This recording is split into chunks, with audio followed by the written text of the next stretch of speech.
Yeah. Let's see a simple example on jagged array. Okay. So let's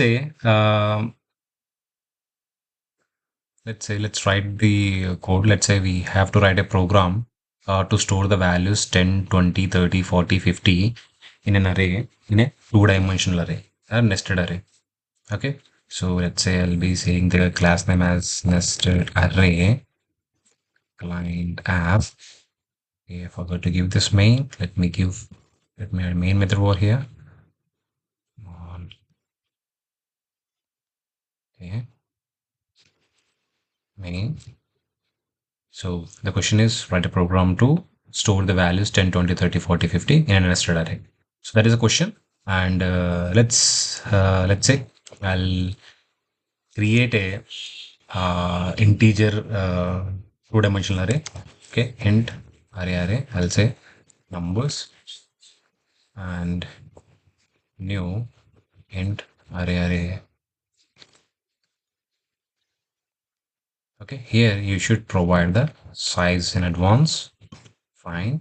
So now numbers of 0 equals to, because 2 right I have given, so that's why the two indexes will be created, that is 0 and 1. Okay, now new int array, I'll be giving the size as 3 for this number of 0. I'll say numbers of 1 equals to new int of 2. Okay, so now I'll do one thing. So when I say numbers of 0 and the size is 3, so 3 indexes will be created, 0, comma 1, comma 2. And when I say numbers of 1 and the size is 2 means, so it will be created 2 indexes 0 and 1. So now I'll be initializing values for this. I'll be storing the values inside this 0, 1, 2, 3, 0, 1, 2 of this array.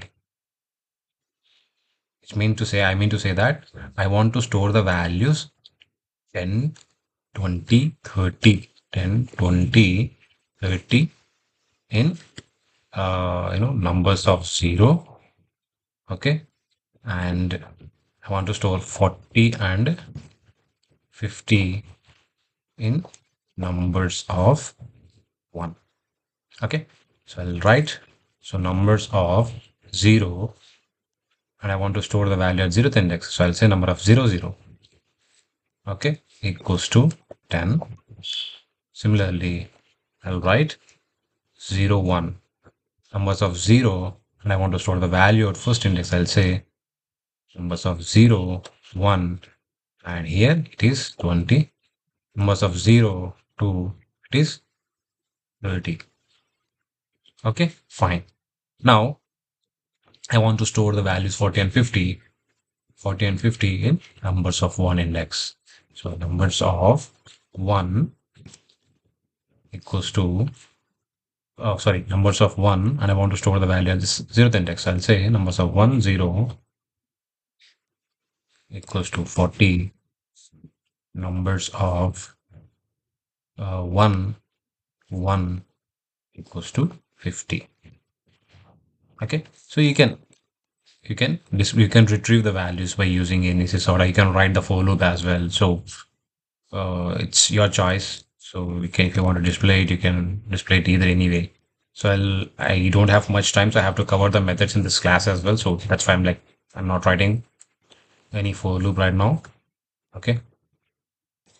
Okay. So fine then. Oh, sorry. Fine.